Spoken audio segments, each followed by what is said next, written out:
K A ಕಡೆಯಿಂದ Mach allotment result ಬಂದಿದೆ. ಅದೇ ರೀತಿಯಲ್ಲಿ ಎಂಸಿಸಿ ಕಡೆಯಿಂದ ಪ್ರೊವಿಷನಲ್ ರಿಸಲ್ಟ್ ಬಂದಿದೆ. ನಾಳೆ ನಮಗೆ ಖಂಡಿತವಾಗಿ ಫೈನಲ್ ರಿಸಲ್ಟ್ ಬರುತ್ತೆ ಎಂಸಿಸಿ ಕೌನ್ಸಿಲಿಂಗ್ದು. ಹಾಗೆ ನಮ್ಮ ಕೆಎ ಕೌನ್ಸಿಲಿಂಗ್ದು final result, MCC final result ಆದಮೇಲೆ ಮರುದಿನ ಬರುತ್ತೆ. ಈ ಎಲ್ಲ ವಿಷಯಗಳು ನಮಗೆ ಗೊತ್ತಿದೆ. ಆದರೆ ಮಾಕಿಂದ ಒಂದು ಫಸ್ಟ್ ರೌಂಡ್ಗೆ ಏನೇನು ಚೇಂಜಸ್ ಆಗುತ್ತೆ? ಏನೂ ಕೂಡ ಚೇಂಜ್ ಆಗಲ್ಲ. ಸ್ವಲ್ಪ ಮಟ್ಟಿಗೆ ನೀವು ಅದಲು ಬದಲು ಮಾಡ್ಕೊಂಡಿರ್ತೀರಲ್ಲ, ಆ ಒಂದು ಫ್ಯಾಕ್ಟ್ರನ್ನು ಹಿಡ್ಕೊಂಡ್ರೆ ಹೊರತು, ಮತ್ತು ಚಾಮುಂಡೇಶ್ವರಿ ಕಾಲೇಜ್ ಒಂದು ಯಾಡ್ ಆಗಿದೆಯಲ್ಲ, ಆ ಒಂದು ಫ್ಯಾಕ್ಟ್ರನ್ನು ಹಿಡ್ಕೊಂಡ್ರೆ ಸ್ವಲ್ಪ ಮಟ್ಟಿಗೆ ವೇರಿಯೇಷನ್ ಆಗ್ಬೋದು. ಭಾಳಷ್ಟು ಮಟ್ಟಿಗೆ ವೇರಿಯೇಷನ್ ಆಗೋದಕ್ಕೆ ಸಾಧ್ಯವೇ ಇಲ್ಲ. ನಿಮ್ಮ ಆಪ್ಷನ್ ಎಂಟ್ರಿಯಲ್ಲಿ ನಿಮಗೆ ಸಿಕ್ಕಿರುವಂಥ ಕಾಲೇಜನ್ನು ನೀವು ಅಕಸ್ಮಾತ್ ಏನಾದರೂ ಮೇಲ್ಗಡೆ ಹಿಡ್ಕೊಂಡಿದ್ರೆ ಅದೇ ಕಾಲೇಜ್ಗಳು ಸಿಗುವಂಥ ಚಾನ್ಸಸ್ಸೇ ಭಾಳಷ್ಟು ಇರುತ್ತೆ ಫೈನಲ್ ರಿಸಲ್ಟಲ್ಲಿ ಕೂಡ. ಹಾಗಾದರೆ ಎಮ್ ಸಿ ಸಿ ರಿಸಲ್ಟ್ ಬಂದಿದ್ದು ನಮಗೆ ಯೂಸ್ಫುಲ್ಲೇ ಇಲ್ವಾ ಫಸ್ಟ್ ರೌಂಡ್ಗೆ? ಖಂಡಿತವಾಗಿ ಫಸ್ಟ್ ರೌಂಡ್ಗೆ ನಿಮಗೆ ಎಮ್ ಸಿ ಸಿ ಕೌನ್ಸಿಲಿಂಗ್ನ ರಿಸಲ್ಟ್ ಬಂದಿರೋದು ಅಷ್ಟೊಂದು ನಿಮಗೆ ವೇರಿಯೇಷನ್ ಕಂಡು ಬರಲ್ಲ ಫಸ್ಟ್ ರೌಂಡ್ ಫೈನಲ್ ರಿಸಲ್ಟಲ್ಲಿ. ಹಾಗಾದರೆ ಎಮ್ ಸಿ ಸಿ ಕೌನ್ಸಿಲಿಂಗಲ್ಲಿ ಒಂದು ವಿದ್ಯಾರ್ಥಿಗಳಿರ್ತಾರೆ ನೋಡಿ, ಕರ್ನಾಟಕದಿಂದ ಎಮ್ ಸಿ ಸಿಗೆ ಹೋಗುವವರು, ಆ ಒಂದು ರಿಸಲ್ಟ್ ನಮಗೆ ಮುಖ್ಯವಾಗಿ ಗೊತ್ತಾಗೋದು ಈ ಒಂದು ಸೆಕೆಂಡ್ ರೌಂಡ್ನ ಪ್ರಾವಿಷನಲ್ ರಿಸಲ್ಟ್ ನಂತರವೇ. ಅಂದರೆ ಕರ್ನಾಟಕದವರು ಒಂದು ಪ್ರಾವಿಷನಲ್ ರಿಸಲ್ಟ್ ಅಂತ ರಿಲೀಸ್ ಮಾಡ್ತಾರೆ. ಆ ಪ್ರಾವಿಷನಲ್ ರಿಸಲ್ಟ್ ಬಂದ ಮೇಲೆ ನಮಗೆ ಎಮ್ ಸಿ ಸಿಗೆ ಎಷ್ಟು ಜನ ಹೋಗ್ತಾರೆ ಎಂಬುದು ಕೂಡ ಆ ಒಂದು ಪ್ರಾವಿಷನಲ್ ನಂತರವೇ ಗೊತ್ತಾಗೋದು. ಅದರ ನಂತರ ಫೈನಲ್ ರಿಸಲ್ಟ್ ಕೆ ಅವರು ರಿಲೀಸ್ ಮಾಡ್ತಾರಲ್ಲ, ಆ ಒಂದು ಫೈನಲ್ ರಿಸಲ್ಟಲ್ಲಿ ನಿಮಗೆ ಎಮ್ ಸಿ ಸಿ ಅವರು ಎಲ್ಲರೂ ಕೂಡ ಹೋಗಿರ್ತಾರೆ. ಆಗ ಒಂದು ಫೈನಲ್ ರಿಸಲ್ಟ್ ಅಂತ ಬಿಡ್ತಾರೆ. ಆ ಒಂದು ಫೈನಲ್ ರಿಸಲ್ಟಲ್ಲಿ ನಿಮಗೆ ಕಾಂಬಿನೇಷನ್ ಅಂದರೆ ಕೆ ಎ ಮತ್ತು ಎಮ್ ಸಿ ಸಿಯಲ್ಲಿ ಎರಡನ್ನೂ ತೆಗೆದುಕೊಂಡಿರುವಂಥ ವಿದ್ಯಾರ್ಥಿಗಳು ಕಾಣಿಸೋದಿಲ್ಲ.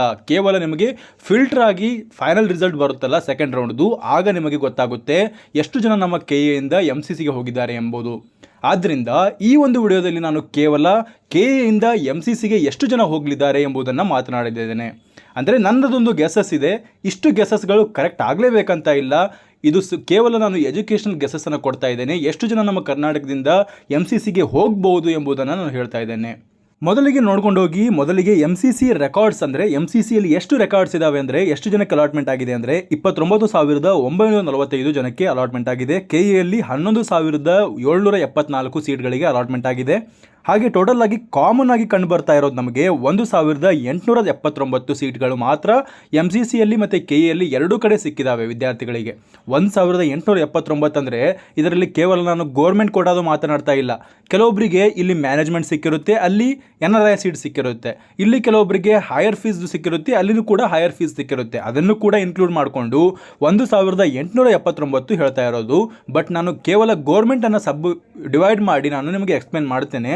ಆದರೆ ಮುಖ್ಯವಾಗಿ ಗಮನಿಸಿ, ಎಮ್ ಸಿ ಸಿ ಮತ್ತು ಕೆ ಎ ಎರಡೂ ಕೂಡ ಅಲಾಟ್ ಆಗಿರುವಂಥವ್ರ ಸಂಖ್ಯೆ 1,879. ಇದನ್ನು ಸಪ್ರೇಟಾಗಿ PDF ಅನ್ನು ಮಾಡಿದ್ದೇನೆ. ಆ PDF ನಿಮಗೆ ಬೇಕಾಗಿದ್ದರೆ ಚಾನಲ್ನ ಸಬ್ಸ್ಕ್ರೈಬ್ ಮಾಡಿಕೊಂಡು ಸ್ಕ್ರೀನ್ಶಾಟನ್ನು ಕೆಳಗೆ ಕಾಣಿಸುತ್ತಿರುವಂತಹ ವಾಟ್ಸಪ್ ನಂಬರ್ಗೆ ಕಳಿಸಿದರೆ ನಿಮಗೆ ಖಂಡಿತವಾಗಿ ಫ್ರೀಯಾಗಿ ಅದನ್ನು ಆ PDF ಅನ್ನು ಅನಾಲಿಸಿಸ್ ಮಾಡಿರುವಂಥ PDF ಅನ್ನು ನಿಮಗೆ ಫ್ರೀಯಾಗಿ ಕೊಡಲಾಗುತ್ತೆ. ಹಾಗೆ ಕೇವಲ ಎಮ್ ಸಿ ಸಿಯಲ್ಲಿ ಅಲಾಟ್ ಆಗಿರೋರು 2,866. ಹಾಗೆ ಕೇವಲ ಕೆ ಎಲ್ಲಿ ಅಲಾಟ್ ಆಗಿರೋರು 9,895. ಅಂದರೆ 11,000 ಅಲಾಟ್ಮೆಂಟ್ ಆಗಿದೆ ನೋಡಿ. ಅದರಲ್ಲಿ ಕೇವಲ 9,895 ಕೇವಲ ಕರ್ನಾಟಕದಲ್ಲಿ ಮಾತ್ರ ಸೀಟನ್ನು ತೆಗೆದುಕೊಳ್ತೇವೆ ಅಂತ ರೆಡಿಯಾಗಿದ್ದಾರೆ. ಉಳಿದ 1,879 ವಿದ್ಯಾರ್ಥಿಗಳು ಎರಡೂ ಕಡೆ ಸೀಟನ್ನು ತೆಗೆದುಕೊಂಡಿದ್ದಾರೆ. ಈ 1,879ರಲ್ಲಿ ಗೋರ್ಮೆಂಟ್ ಕೋಟಾದಲ್ಲಿ ಕರ್ನಾಟಕದಿಂದ ವಿದ್ಯಾರ್ಥಿಗಳು ಎಷ್ಟು ಜನ ಹೋಗಲಿದ್ದಾರೆ ಎಂಬುದನ್ನು ಈ ಒಂದು ವಿಡಿಯೋದಲ್ಲಿ ನಾನು ಎಕ್ಸ್ಪ್ಲೇನ್ ಮಾಡೋದಕ್ಕೆ ಬಂದಿದ್ದೇನೆ. ಈಗ ನಾವು ಎಮ್ ಸಿ ಸಿ ಕೌನ್ಸಿಲಿಂಗಿಗೆ ಯಾಕೆ ಹೋಗೋದಿಲ್ಲ ನಮ್ಮ ಕರ್ನಾಟಕದ ವಿದ್ಯಾರ್ಥಿಗಳು? ನಾವೆಲ್ಲರೂ ರಿಕ್ವೆಸ್ಟ್ ಮಾಡ್ತೇವೆ, ನಮ್ಮ ವಿಡಿಯೋಗಳಲ್ಲಿ ಹೇಳ್ತೇವೆ, ನೀವು ಕೂಡ ರಿಕ್ವೆಸ್ಟ್ ಮಾಡ್ತೀರಿ, ಕಮೆಂಟ್ ಬಾಕ್ಸಲ್ಲಿ ಹೇಳ್ತೀರಿ, ನೀವು ದಯವಿಟ್ಟು ಟಾಪರ್ಸ್ಗಳು ಕೆ ಎ ಬಿಟ್ಟು ಎಮ್ ಸಿ ಸಿಗೆ ಹೋಗಿ ಅಂತ ಹೇಳ್ತೀರಿ. ಆದರೆ ಭಾಳಷ್ಟು ವಿದ್ಯಾರ್ಥಿಗಳು ಎಮ್ ಸಿ ಸಿಯನ್ನು ಚೂಸ್ ಮಾಡೋದಿಲ್ಲ. ಇವನ್ ಟಾಪರ್ಸ್ಗಳು ಕೂಡ ಎಮ್ ಸಿ ಸಿಯನ್ನು ಚೂಸ್ ಮಾಡೋದಿಲ್ಲ. ಯಾವ ರೀಸನ್ಗಾಗಿ ಅಂತ ನಾನು ಈ ಒಂದು ವಿಡಿಯೋದಲ್ಲಿ ಹೇಳ್ತಾ ಇದ್ದೇನೆ. ಮುಖ್ಯವಾಗಿ ಒಂದೇ ಪಾಯಿಂಟ್ ಏನಂದರೆ, ಅವರಿಗೆ ಮಿಸ್ಕನ್ಸೆಪ್ಷನ್ ಇರುತ್ತೆ, ನನಗೆ SSP ಸ್ಕಾಲರ್ಶಿಪ್ ಸಿಗೋದಿಲ್ಲ, ನಾನು ಎಮ್ ಸಿ ಸಿ ಕೌನ್ಸಿಲಿಂಗಲ್ಲಿ ಸೀಟನ್ನು ತೆಗೆದುಕೊಂಡ್ರೆ ಅಂತ. ಅಷ್ಟೇ ಅಲ್ಲದೆ ಎರಡನ್ನೂ ಯಾಕೆ ಪಾರ್ಟಿಸಿಪೇಟ್ ಮಾಡೋದು? ಕೇವಲ ಒಂದೇ ಮಾರ್ಗದಲ್ಲಿ ನಾನು ಹೋದರೆ ಬೆಟರ್ ಆಗಿರುತ್ತೆ. ನಾನು ಕೆ ಎ ಥ್ರೂನೇ ಹೋಗಿಬಿಡ್ತೇನೆ, ಕೆ ಎ ಥ್ರೂನೇ ಸೀಟನ್ನು ತೆಗೆದುಕೊಂಡು ಬಿಡ್ತೇನೆ, ನನಗೆ ಅಷ್ಟು ಕೌನ್ಸಿಲಿಂಗಲ್ಲಿ ನನಗೆ ಜಾಸ್ತಿ ಒಂದು ಕಾಂಪ್ಲೆಕ್ಸ್ ಮಾಡ್ಕೊಳ್ಳೋದು ಬೇಡ, ನಾನು ಕೆ ಎಲ್ಲಿ ಸೀಟನ್ನು ತೆಗೆದುಕೊಂಡು ಬಿಡ್ತೇನೆ ಅನ್ನೋರು ಕೂಡ ಇರ್ತಾರೆ. ಇನ್ನು ಕೆಲವೊಂದು ವಿದ್ಯಾರ್ಥಿಗಳು ಯಾವ ರೀತಿಯಲ್ಲಿ ಥಿಂಕ್ ಮಾಡ್ತಾರೆ ಅಂದರೆ, ನಾನು ಸುಮ್ಮನೆ ಬೇರೆ ಸ್ಟೇಟಲ್ಲಿ ಕಲಿಯೋದು, ಏಮ್ಸಲ್ಲಿ ಕಲಿಯೋದಕ್ಕಿಂತ ಬೇರೆ ಸ್ಟೇಟಲ್ಲಿ ಮಾಡೋದಕ್ಕಿಂತ ಬೆಟರ್ ನಮ್ಮ ಕರ್ನಾಟಕದಲ್ಲಿ BMCನ ತೆಗೆದುಕೊಂಡ್ರೆ ಚೆನ್ನಾಗಿರುತ್ತೆ ಅಂತಹ ವಿದ್ಯಾರ್ಥಿಗಳು ಕೂಡ ಇರ್ತಾರೆ.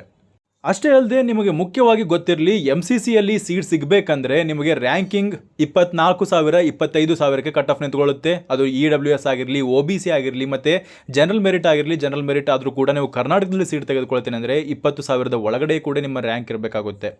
ಅದು ಕೂಡ ನಿಮ್ದು ರ್ಯಾಂಕ್ ಏನಾದರೂ 10,000 ಒಳಗಡೆ ಇದ್ದರೆ ನಿಮಗೆ ಸ್ವಲ್ಪ ಬೆಟರ್ ಆಗಿರೋ ಕಾಲೇಜ್ಗಳು ಸಿಗುತ್ತೆ. 10,000 ಒಳಗಡೆ ಇದ್ದರೆ ನಮ್ಮ ಕರ್ನಾಟಕದಲ್ಲಿ ನಿಮಗೆ BMC, MMC, ಅಟಲ್ ಬಿಹಾರಿ ವಾಜಪೇಯಿ ಅಂತಹ ಕಾಲೇಜ್ಗಳು ಸಿಗುತ್ತೆ. ಅದೇ ರೀತಿಯಲ್ಲಿ ನೀವು ಎಮ್ ಸಿ ಸಿಯಲ್ಲಿ ಪಾರ್ಟಿಸಿಪೇಟ್ ಮಾಡಿದಾಗ ಸ್ವಲ್ಪ ಆರ್ಡ್ರಲ್ಲಿ ನಿಮಗೆ ಹಾಕೊಂಡಾಗ ನೀವು BMC ಕಾಲೇಜ್, MMC ಕಾಲೇಜ್ ಮತ್ತು ಅಟಲ್ ಬಿಹಾರಿ ವಾಜಪೇಯಿ ಕಾಲೇಜ್ಗಳು 10,000 ರ್ಯಾಂಕ್ ಬಂದರೂ ಕೂಡ ಸಿಗದೇ ಇರುವಂಥ ಚಾನ್ಸಸ್ ಕೂಡ ಇರುತ್ತೆ. ಆಟೋಮೆಟಿಕ್ಲಿ 10,000 ಒಳಗಡೆ ಇರುವಂಥವ್ರು ಇದ್ದಾರೆ ನೋಡಿ, ಅಂಥವರಿಗೆ ಏಮ್ಸ್, ಜಿಪ್ಮರ್ ಸಿಕ್ಕಾಗ ಅಂಥವ್ರು ನಮ್ಮ ಕರ್ನಾಟಕದಿಂದ ಮೂವ್ ಆಗ್ತಾರೆ ಹೊರತು ಈಗ ನಾರ್ಮಲ್ ಆಗಿ ಗೌರ್ಮೆಂಟ್ ಸೀಟ್ ಸಿಕ್ಕೋರಿಗೆ, ಅಂದರೆ ನಮ್ಮ ಕರ್ನಾಟಕದಲ್ಲೂ BMC ಕಾಲೇಜ್ ಸಿಕ್ಕಿತ್ತು, MCCಯಲ್ಲಿ ಕೂಡ BMC ಕಾಲೇಜ್ ಸಿಕ್ಕಿತ್ತು, ಆಗ MCCಯಲ್ಲಿ ಹೋಗಲಿ ಪ್ರಾಬ್ಲಮ್ ಇಲ್ಲ. ಆದರೆ BMC ಕಾಲೇಜ್ ಕರ್ನಾಟಕದಲ್ಲಿ ಸಿಕ್ಕಿತ್ತು, ಏಮ್ಸ್ ಕಾಲೇಜ್ ಅಲ್ಲಿ ಜಿಪ್ಮರ್ ಕಾಲೇಜ್ ಅಲ್ಲಿ ಸಿಕ್ಕಿತ್ತಂದರೆ ಖಂಡಿತವಾಗಿ ನೀವು ಏಮ್ಸ್ ಕಾಲೇಜ್ಗೆ ಹೋಗೋದು ಬೆಟರ್ ಇರುತ್ತೆ. ಆದರೆ ಕೆಲವೊಂದು ವಿದ್ಯಾರ್ಥಿಗಳು ಏನು ಥಿಂಕ್ ಮಾಡ್ತಾರೆ, ನಾನು ಬೇರೆ ಸ್ಟೇಟ್ಗೆ ಹೋಗಿ ಕಲಿಯೋದಕ್ಕಿಂತ ಕರ್ನಾಟಕದಲ್ಲಿರುವಂತಹ BMC ಕಾಲೇಜಲ್ಲೇ ಕಲಿಯೋದು ಉತ್ತಮ ಅಂತ ಅನ್ಕೊಳ್ತಾರೆ. ಅದರಿಂದ ಏನಾಗುತ್ತೆ, ನಮ್ಮ ಕರ್ನಾಟಕದಲ್ಲಿ ಕಾಂಪಿಟೇಷನ್ ಲೆವೆಲ್ ಜಾಸ್ತಿ ಆಗುತ್ತೆ. ಈ ರೀತಿಯ ಕಾರಣದಿಂದಾಗಿ ಏನು ಮಾಡ್ತಾರೆ ಅಂದರೆ, ನಮ್ಮ ಕರ್ನಾಟಕದಲ್ಲೇ ಜಾಸ್ತಿ ಜನ ವಿದ್ಯಾರ್ಥಿಗಳು ಇವನ್ MCCಯಲ್ಲಿ ಸೀಟ್ ಸಿಕ್ಕಿದ್ರೂ ಕೂಡ ನಮ್ಮ ಕರ್ನಾಟಕದಲ್ಲಿ ಸಿಕ್ಕಿರುವಂಥ ಕಾಲೇಜನ್ನೇ ತೆಗೆದುಕೊಳ್ಳುವಂಥವ್ರು ಭಾಳ ಜನ ಇರ್ತಾರೆ. ಕೇವಲ ಏಮ್ಸ್ ಮತ್ತು ಜಿಪ್ಮರ್ ಸಿಕ್ಕಿರುವಂಥವ್ರು ಮಾತ್ರ ಕರ್ನಾಟಕದ ಸೀಟನ್ನು ಬಿಟ್ಟು ಅಲ್ಲಿಗೆ ಹೋಗುವಂಥವ್ರು ಇರ್ತಾರೆ. ಅಂಥವರ ಕೌಂಟನ್ನು ನಾವು ಕೊನೆಯ ವರ್ಷಗಳಲ್ಲಿ ಕಂಪೇರ್ ಮಾಡಿಕೊಂಡಾಗ, ಅಂದರೆ 2024, 2025, 2023ರಲ್ಲಿ ಕಂಪೇರ್ ಮಾಡಿಕೊಂಡಾಗ ಆ ಒಂದು ಸಂಖ್ಯೆ ಇದೆ ನೋಡಿ, ಆಲ್ ಇಂಡಿಯಾಗೆ ಹೋದಂಥವರ ಸಂಖ್ಯೆ. ಈ ಒಂದು ಗೋರ್ಮೆಂಟ್ ಕೋಟಾದಲ್ಲಿ ನಾನು ಮುಖ್ಯವಾಗಿ ಹೇಳ್ತಾ ಇರೋದು, ಕೇವಲ ಏಮ್ಸ್ ಮತ್ತು ಜಿಪ್ಮರ್ ತೆಗೆದುಕೊಂಡಿರುವಂಥ ವಿದ್ಯಾರ್ಥಿಗಳು ಬಹಳಷ್ಟು ಜನರು ಇರ್ತಾರೆ. ಅಂದರೆ ಒಂದು ಆಲ್ಮೋಸ್ಟ್ ಆಗಿ 150 to 200 ಮೆಂಬರ್ಸ್ ಇರ್ತಾರೆ ನೋಡಿ. ಈ ಒಂದು 150 to 200 ಮೆಂಬರ್ಸ್ ಇಲ್ಲಿಂದ ಅಲ್ಲಿಗೆ ಜಂಪ್ ಆಗ್ತಾರೆ. ಅದು ಕೂಡ ಯಾವಾಗ ಜಂಪ್ ಆಗ್ತಾರೆ, ಸೆಕೆಂಡ್ ರೌಂಡಲ್ಲೇ ಜಂಪ್ ಆಗೋದು, ಫಸ್ಟ್ ರೌಂಡಲ್ಲಿ ಜಂಪ್ ಆಗಲ್ಲ. ಸೆಕೆಂಡ್ ರೌಂಡ್ ಪ್ರೊವಿಷನಲ್ ರಿಸಲ್ಟ್ ಬಿಟ್ಟ ಮೇಲೆ ನಮ್ಮ ಕರ್ನಾಟಕದವರು ಎಕ್ಸಿಟ್ ಬಟನನ್ನು ಒತ್ತೋದಕ್ಕೆ ಹೇಳ್ತಾರೆ. ಅಂದರೆ ನನಗೆ MCCಯಲ್ಲಿ ಸೀಟ್ ಸಿಕ್ಕಿದೆ, ನಾನು MCCಗೆ ಹೋಗ್ತೀನಿ, ಕರ್ನಾಟಕದ ಕೌನ್ಸಿಲಿಂಗನ್ನು ನಾನು ಎಕ್ಸಿಟ್ ಆಗ್ತೇನೆ ಅಂತ ಅಂಥವರಿಗೆ ಅವಕಾಶವನ್ನು ಮಾಡಿಕೊಡ್ತಾರೆ. ಅವಕಾಶವನ್ನು ಮಾಡಿಕೊಟ್ಟಾಗ ಮಾತ್ರ ಅವರು MCCಗೆ ಹೋಗ್ತಾರೆ. ಆದ್ದರಿಂದ ಸೆಕೆಂಡ್ ರೌಂಡ್ನ ಕಟ್ ಆಫಲ್ಲಿ ಈ ಒಂದು ಫ್ಯಾಕ್ಟರ್ ಕೂಡ ಇನ್ವಾಲ್ವ್ ಆಗುತ್ತೆ. ಏನಂದರೆ MCCಗೆ ಕರ್ನಾಟಕದಿಂದ ಹೋದವರ ಸಂಖ್ಯೆ ಇರೋದ್ರಿಂದ, ಈ ಒಂದು 100ರಿಂದ 200ರ ಮಟ್ಟಿಗೆ ಹೇಳಿದ್ನಲ್ಲ, ಅಂಥ ವಿದ್ಯಾರ್ಥಿಗಳು ಹೋಗೋದ್ರಿಂದ ಈ ಒಂದು ಕಟ್ ಆಫ್ ಸ್ವಲ್ಪ ಡ್ರಾಪ್ ಕಾಣಿಸುತ್ತೆ. ಆದರೆ ಮುಖ್ಯವಾಗಿರುವಂಥ ಫ್ಯಾಕ್ಟರ್ ಸೆಕೆಂಡ್ ರೌಂಡ್ಗೆ ಏನು ಕಟ್ ಆಫ್ ಡ್ರಾಪ್ ಆಗೋದಕ್ಕೆ ಕಾರಣ ಅಂದರೆ PH ಕ್ಯಾಟಗರಿ ಕನ್ವರ್ಷನ್. ಅಂದರೆ PH ಕ್ಯಾಟಗರಿಗಳು ಆಲ್ಮೋಸ್ಟ್ ಆಗಿ 300 ಸೀಟ್ಸ್ಗಳು ಇರುತ್ತೆ. PH ಕ್ಯಾಟಗರಿ ಅಂದರೆ ಏನು, ಫಿಸಿಕಲ್ ಹ್ಯಾಂಡಿಕ್ಯಾಪ್ಡ್ ಸೀಟ್ಸ್ಗಳು ಆಲ್ಮೋಸ್ಟ್ ಆಗಿ 300 ಸೀಟ್ಸ್ಗಳು ಇರುತ್ತೆ. ಅದರಲ್ಲಿ 50 ಸೀಟ್ಸ್ಗಳು ಮಾತ್ರ ಅಲಾಟ್ ಆಗಿದೆ ಈ ವರ್ಷ. ಅಂದರೆ ಉಳಿದ 250 ಸೀಟ್ಗಳ ಮಟ್ಟಿಗೆ ಇರುವಂಥ ಸೀಟ್ಗಳು ಆಲ್ವೇಸ್ ಏನಾಗ್ತಿತ್ತು, ಸೆಕೆಂಡ್ ರೌಂಡಲ್ಲಿ ಕನ್ವರ್ಟ್ ಆಗ್ತಿತ್ತು. ಆದರೆ ಈ ವರ್ಷ ಏನಾಗಿದೆ, ಮೊದಲನೇ ರೌಂಡಲ್ಲಿ ಅದನ್ನು GM ಕ್ಯಾಟಗರಿಯಲ್ಲಿ ಕನ್ವರ್ಟ್ ಮಾಡಿ ಅಲಾಟ್ ಮಾಡಿದ್ದಾರೆ.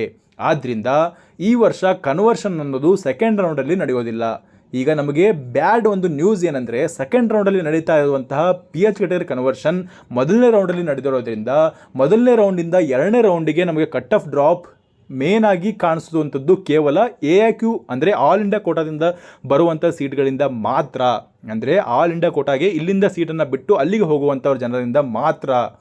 ನಿಮಗೀಗ ಅರ್ಥವಾಗಿದೆ ಅಂದ್ಕೊಳ್ತೀನಿ. ಸೆಕೆಂಡ್ ರೌಂಡ್ಗೆ ಕಟ್ ಆಫ್ ಡ್ರಾಪ್ ಆಗೋದಕ್ಕೆ ರೀಸನ್ಸ್ಗಳು ಯಾವ್ಯಾವುದು ಅಂತ ನಾನು ಹೇಳಿದೆ. ಒಂದನೇದೇನೆಂದರೆ ಆಲ್ ಇಂಡಿಯಾ ಕೋಟಾಗೆ ಹೋಗುವಂಥ ವಿದ್ಯಾರ್ಥಿಗಳಿಂದ, ಎರಡನೇದೇನೆಂದರೆ ಈ ಒಂದು ಸೀಟ್ಗಳ ಸಂಖ್ಯೆ ಜಾಸ್ತಿ ಆಗೋದು. ಅಕಸ್ಮಾತಾಗಿ ನಮ್ಮ ಸೀಟ್ಗಳ ಸಂಖ್ಯೆ ಈ ಸೆಕೆಂಡ್ ರೌಂಡಲ್ಲಿ ಜಾಸ್ತಿ ಆದರೆ ಅದರಿಂದ ಕಟ್ ಆಫ್ ಡ್ರಾಪ್ ಆಗುತ್ತೆ. ಬಟ್ ನಮಗೆ ಲಾಸ್ಟ್ ಇಯರ್ ಜಡ್ಜ್ಮೆಂಟ್ ಬಂದಿರೋ ಪ್ರಕಾರ ಸೀಟ್ಗಳು ಜಾಸ್ತಿ ಆಗೋದಿಲ್ಲ ಅಂತ ನ್ಯೂಸ್ ಬಂದಿದೆ. ಅದು ಕೂಡ ನೆಗೆಟಿವ್ ಫ್ಯಾಕ್ಟ್ರೇ. ಈ ಎರಡು ಫ್ಯಾಕ್ಟರ್ಗಳನ್ನು ಕನ್ಸಿಡರ್ ಮಾಡಿದಾಗ ಸ್ವಲ್ಪ ನೆಗೆಟಿವ್ ಫ್ಯಾಕ್ಟರ್ ಕಾಣಿಸುತ್ತೆ. ಹಾಗೆ ಇನ್ನೊಂದು ಫ್ಯಾಕ್ಟರ್ ಏನಂದರೆ, ಸೀಟ್ ಕನ್ವರ್ಷನ್ ಅನ್ನೋದು ಕೂಡ ಈ ವರ್ಷ ಆಲ್ರೆಡಿ ನಡೆದು ಹೋಗಿದೆ ಫಸ್ಟ್ ರೌಂಡಲ್ಲಿ. ಆದ್ದರಿಂದ ಇದು ಕೂಡ ಒಂದು ನೆಗೆಟಿವ್ ಫ್ಯಾಕ್ಟರೇ second round cut off drop ಆಗೋದಕ್ಕೆ. ಅಂದರೆ second round cut off drop ಆಗೋದಕ್ಕೆ ಕೇವಲ ಒಂದೇ ರೀಸನ್ ಇರೋದು, ಏನಂದರೆ ಆಲ್ ಇಂಡಿಯಾ ಕೌನ್ಸಿಲಿಂಗಿಗೆ ಕರ್ನಾಟಕವನ್ನು ಬಿಟ್ಟು ಹೋಗುವಂಥವ್ರ ಸಂಖ್ಯೆಯಿಂದ. ಏನಾದರೂ ನಮ್ಮ NMC ಕಡೆಯಿಂದ ಏನಾದರೂ ಸೀಟ್ಸ್ಗಳು ಜಾಸ್ತಿ ಆದರೆ ಅದರಿಂದ ಕೂಡ ಸ್ವಲ್ಪ ಡ್ರಾಪ್ ಆಗುವಂಥ ಸಾಧ್ಯತೆ ಇರುತ್ತೆ. ಈ ಎರಡೇ ಫ್ಯಾಕ್ಟರ್ಗಳು ಈ ವರ್ಷ ನನಗೆ ಕಾಣಿಸ್ತಾ ಇರೋದು. ಅಷ್ಟೇ ಅಲ್ಲದೆ ಇನ್ನು ಕೆಲವೊಬ್ಬರಿಗೆ ಏನಾಗುತ್ತೆ, ನಮ್ಮ ಕರ್ನಾಟಕದಲ್ಲಿ ಈ ಚಾಯ್ಸ್ ಎಂಟ್ರಿಯನ್ನು ಬಿಡ್ತಾರೆ. ಈಗ ನಿಮಗೆ ಸೀಟ್ ಸಿಕ್ಕ ಮೇಲೆ, ಫಸ್ಟ್ ರೌಂಡಲ್ಲಿ ಸೀಟ್ ಸಿಕ್ಕ ಮೇಲೆ ಚಾಯ್ಸ್ ಎಂಟ್ರಿಯನ್ನು ಬಿಡ್ತಾರೆ. ಚಾಯ್ಸ್ 1, ಚಾಯ್ಸ್ 2, ಚಾಯ್ಸ್ 3, ಚಾಯ್ಸ್ 4 ಅನ್ನು ಹಾಕೊಳ್ಳಿ ಅಂತ ಬಿಡ್ತಾರೆ. ಇದರ ಲ್ಯಾಕ್ ಆಫ್ ನಾಲೆಡ್ಜಿಂದ ಕೆಲವೊಂದು ವಿದ್ಯಾರ್ಥಿಗಳು ಭಾಳ ಬೆರಳಿಕೆಯಷ್ಟು ವಿದ್ಯಾರ್ಥಿಗಳು ಈ ಒಂದು ಚಾಯ್ಸ್ ಎಂಟ್ರಿಯನ್ನು ಹಾಕೊಳ್ಳೋಲ್ಲಿ ಮಿಸ್ಟೇಕ್ ಮಾಡ್ಕೊಳ್ತಾರೆ. ಕೆಲವೊಂದು ವಿದ್ಯಾರ್ಥಿಗಳು ಚಾಯ್ಸ್ ಎಂಟ್ರಿಯನ್ನು ಮಾಡ್ಕೊಂಡ ಮೇಲೆ ನೆಕ್ಸ್ಟ್ ಸ್ಟೆಪ್ಸನ್ನು ಮಾಡ್ಕೊಳ್ಳೋದೇ, ಅಂದರೆ ಈಗ ಚಾಯ್ಸ್ 1 ಹಾಕ್ಕೊಂಡು ಅಡ್ಮಿಷನ್ನ ತೆಗೆದುಕೊಳ್ಳದೇನೆ ಅಥವಾ ಫೀಸನ್ನು ತುಂಬೋದಕ್ಕೆ ಆಗದೇನೆ ಈ ರೀತಿಯಲ್ಲಿ ಉಳಿದಿರುವಂತಹ ಸೀಟ್ಸ್ಗಳಿರ್ತಾವೆ ನೋಡಿ, ಅವು ಕೂಡ ಸೆಕೆಂಡ್ ರೌಂಡ್ಗೆ ಬರುತ್ತೆ. ಆಲ್ಮೋಸ್ಟ್ ಆಗಿ ಲಾಸ್ಟ್ ಇಯರ್ಗೆ ಕಂಪೇರ್ ಮಾಡಿದ್ರೆ ಲಾಸ್ಟ್ ಇಯರ್ ಮ್ಯಾಕ್ಸಿಮಮ್ ಜನರಲ್ ಕ್ಯಾಟಗರಿಗೆ 200 ಸೀಟ್ಸ್ಗಳು ವಿತೌಟ್ ಸೀಟ್ ಎಡಿಷನ್ ಇವು ಬರೀ ಕೇವಲ 200 ಸೀಟ್ಸ್ಗಳು ಬಂದಿದ್ದು, ಇನ್ಕ್ಲೂಡಿಂಗ್ ಆಲ್ ಇಂಡಿಯಾ ಕೋಟಾಗೆ ಹೋಗಿರೋರಾಗಿರ್ಬೋದು, ಮತ್ತು ಈ ರೀತಿ ಚಾಯ್ಸ್ಗಳನ್ನು ಅಂದರೆ ರಾಂಗ್ ಆಗಿ ಹಾಕ್ಕೊಂಡಿರೋರಾಗಿರ್ಬೋದು, ಅಡ್ಮಿಷನ್ ಮಾಡಿಸ್ಕೊಳ್ಳದೇ ಇರೋರು ಆಗಿರ್ಬೋದು. ಈ ರೀತಿಯಲ್ಲಿ 200 ಸೀಟ್ಗಳ ಮಟ್ಟಿಗೆ ಸ್ವಲ್ಪ ಬಂದಿದ್ದು ಸೆಕೆಂಡ್ ರೌಂಡ್ಗೆ. ಈ ವರ್ಷ ಎಷ್ಟು ಬರುತ್ತೆ ಎಲ್ಲವೂ ಕೂಡ ನಾವು ಸೀಟ್ ಮ್ಯಾಟ್ರಿಕ್ಸ್ ಬಂದ ಮೇಲೆ ನೋಡಬೇಕಾಗುತ್ತೆ ಸೆಕೆಂಡ್ ರೌಂಡ್ದು. ಈಗ ನಿಮಗೊಂದು ಲಿಸ್ಟನ್ನು ತೋರಿಸ್ತೇನೆ ನೋಡಿ. ಈಗ ನಮ್ಮ ಕರ್ನಾಟಕದಲ್ಲಿ ಒಬ್ಬನಿಗೆ ಏನಾಗಿದೆ ಅಂದರೆ ದೆಲ್ಲಿಯಲ್ಲಿ ಅಲಾಟ್ ಆಗಿದೆ, ಅಂದರೆ ಏಮ್ಸ್ ಡೆಲ್ಲಿ ಅಲಾಟ್ ಆಗಿದೆ, ಮತ್ತು BMC ಕಾಲೇಜ್ ಅಲಾಟ್ ಆಗಿದೆ. ಕರ್ನಾಟಕದ ಕೌನ್ಸಿಲಿಂಗಲ್ಲಿ MCC ಕೌನ್ಸಿಲಿಂಗಲ್ಲಿ ಏಮ್ಸ್ ಡೆಲ್ಲಿ ಅಲಾಟ್ ಆಗಿದೆ. ಖಂಡಿತವಾಗಿ ಅವನು ಏಮ್ಸ್ ಡೆಲ್ಲಿಗೆ ಹೋಗ್ತಾನೆ, ನನಗೆ ಗೊತ್ತಿದೆ. 100% ಅವನು ಏಮ್ಸ್ ಡೆಲ್ಲಿ ಹೋಗಲೇಬೇಕು. ಯಾಕಂದರೆ ಇಂಡಿಯಾದಲ್ಲಿ ನಂಬರ್ 1 ಕಾಲೇಜು ಮೆಡಿಕಲ್ ಕಾಲೇಜ್ ಅಂದರೆ ಏಮ್ಸ್ ಡೆಲ್ಲಿ ಆಗಿದೆ. ಆದ್ದರಿಂದ ಈ ವಿದ್ಯಾರ್ಥಿ ಖಂಡಿತವಾಗಿ ಹೋಗ್ತಾನೆ. ಎರಡನೇ ಕಾಲೇಜ್ ನೋಡಿ, ಜಿಪ್ಮರ್ ಕಾಲೇಜ್ ಪಾಂಡಿಚೇರಿ ಮತ್ತು ಬೆಂಗಳೂರು ಕಾಲೇಜ್ ಸಿಕ್ಕಿದೆ. ಅವನಿಗೆ ಜಿಪ್ಮರ್ ಇಷ್ಟ ಇದ್ದಿದ್ದಕ್ಕೆ ಅವನು ಹಾಕೊಂಡಿರ್ತಾನೆ, ಜಿಪ್ಮರ್ ಸಿಕ್ಕಿದ್ದಕ್ಕೆ ಅವನು ಹೋಗ್ತಾನೆ ಅಂತ ಅನಿಸುತ್ತೆ. ಮೂರನೇ ರ್ಯಾಂಕನ್ನು ನೋಡಿ, ಜಿಪ್ಮರ್ ಸಿಕ್ಕಿದೆ ಮತ್ತು ಬೆಂಗಳೂರು ಸಿಕ್ಕಿದೆ. ಖಂಡಿತವಾಗಿ ಇವನು ಕೂಡ ಜಿಪ್ಮರ್ಗೆ ಹೋಗುವಂಥ ಸಾಧ್ಯತೆ ಇರುತ್ತೆ. ಮುಖ್ಯವಾಗಿ ನಾನು ಕೇಳ್ಕೊಳ್ಳೋದೇನೆಂದರೆ, ಇಂಥ ಸಂದರ್ಭದಲ್ಲಿ ಜಿಪ್ಮರ್ ಮತ್ತು ಏಮ್ಸ್ ಸಿಕ್ಕಂಥ ಸಂದರ್ಭದಲ್ಲಿ ನೀವು ಖಂಡಿತವಾಗಿ ಏಮ್ಸ್ ತಗೊಂಡ್ರೆ ಬೆಟರ್ ಆಗಿರುತ್ತೆ ಅಂತ ನನ್ನ ಅನಿಸಿಕೆ. ಮುಂದೆ ನೋಡಿ, ಇಲ್ಲಿರುವಂತಹ ವಿದ್ಯಾರ್ಥಿ ಮೇಲೆ ನಮ್ಮ ಎಲ್ಲ ಕಟ್ ಆಫ್ ಡಿಪೆಂಡ್ ಆಗೋದು. ಇಲ್ಲಿ ನೋಡಿ, ಒಬ್ಬನಿಗೆ MCC ಕೌನ್ಸಿಲಿಂಗಲ್ಲಿ ಕೂಡ BMC ಕಾಲೇಜ್ ಸಿಕ್ಕಿದೆ, ಹಾಗೆ ನಮ್ಮ ಕರ್ನಾಟಕದ ಕೌನ್ಸಿಲಿಂಗಲ್ಲಿ ಕೂಡ BMC ಕಾಲೇಜ್ ಸಿಕ್ಕಿದೆ. ಅಂತಹ ವಿದ್ಯಾರ್ಥಿ, ಇದನ್ನು ನಾನು ರಿಯಲ್ ಡಾಟಾನ ಹಿಡ್ಕೊಂಡು ಹೇಳ್ತಾ ಇರೋದು, ಅಂದರೆ ನಮ್ಮ ಕರ್ನಾಟಕದ ಮಾಕ್ ಅಲಾಟ್ಮೆಂಟ್ ಮತ್ತು ಈ ಒಂದು ಫಸ್ಟ್ ರೌಂಡ್ನ ರಿಸಲ್ಟನ್ನು ನೋಡಿಕೊಂಡು ನಾನು ಹೇಳ್ತಾ ಇರೋದು, ಅನಾಲಿಸಿಸನ್ನು ಮಾಡಿಕೊಂಡು. ನೀವು ಪೂರ್ತಿಯಾಗಿ ನಿಮ್ಗೆ ಲಿಸ್ಟನ್ನು ತೋರಿಸ್ತೇನೆ. ನಾನು ಈ ಪೂರ್ತಿ PDF ಅನ್ನು ರೆಡಿ ಮಾಡಿದ್ದೇನೆ. ಆಲ್ಮೋಸ್ಟ್ ಈ ಒಂದು PDF 600 ಪೇಜ್ಗಳ ಮಟ್ಟಿಗೆ ಇದೆ.